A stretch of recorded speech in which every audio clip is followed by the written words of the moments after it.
Bonjour tout le monde, c'est Dora. Je suis venue aujourd'hui vous expliquer qu'est-ce qu'une effectuation et quels sont ses 5 principes.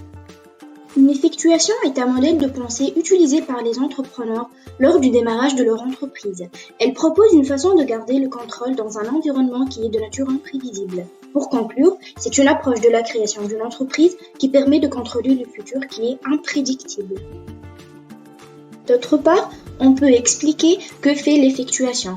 Elle fait progresser des idées, de manière qu'elle laisse l'entrepreneur se viser pour des nouvelles idées qu'il va progresser.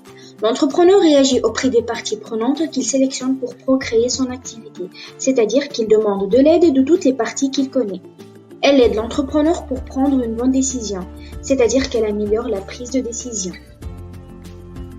Commençons par voir quels sont les 5 principes de l'effectuation. Tout d'abord, on doit savoir qu'il existe 5 grands mythes dans le monde de l'entrepreneuriat selon l'effectuation.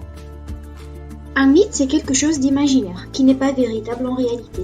Pour chaque principe, on a inventé un mythe pour pouvoir bien expliquer ce principe et donner son contraire totalement. Pour le principe numéro 1 qu'on appelle Bird in a hand, le mythe dit « il faut une grande idée pour démarrer ». Faux.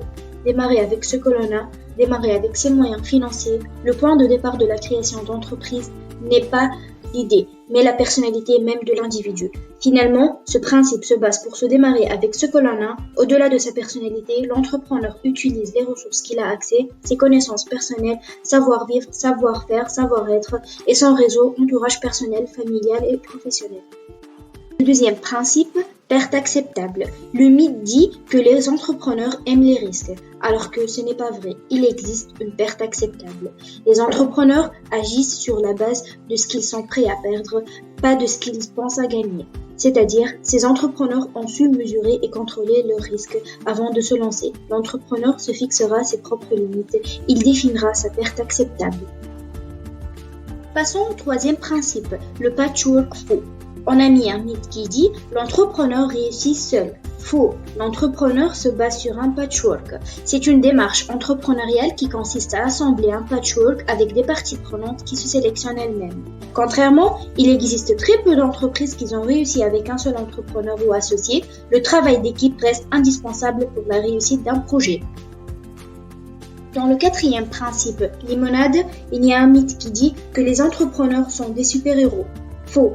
On démarre sur une idée et on part sur une autre, à la suite d'une observation fortuite. On doit profiter de chaque opportunité qui viendra. Si on vous donne des citrons, vendrez de la limonade. D'une autre manière, on doit tirer profit des surprises et ne pas essayer de les éviter. Pour le cinquième et le dernier principe, l'avenir n'est pas écrit, il y a un mythe qui dit que les entrepreneurs sont experts en prévision, alors que c'est faux. L'avenir dépend de ce que chacun fait. Il n'y a pas d'évolution inévitable et l'avenir n'est pas écrit.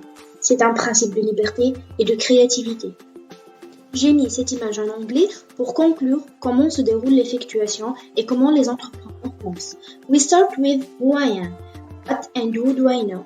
I have a bird in my hand and I start thinking what can I do? It's the first principle. Start with what we have. After that, we fix goals and we must accept this. It's the second principle. Then the question is, what can I do? Moving on to the third principle, who can I talk to and who will join me? It means that interactions are important to succeed. The fourth principle, let us fix new goals which are not predictable. The last one says that we will find surprises and discover new means.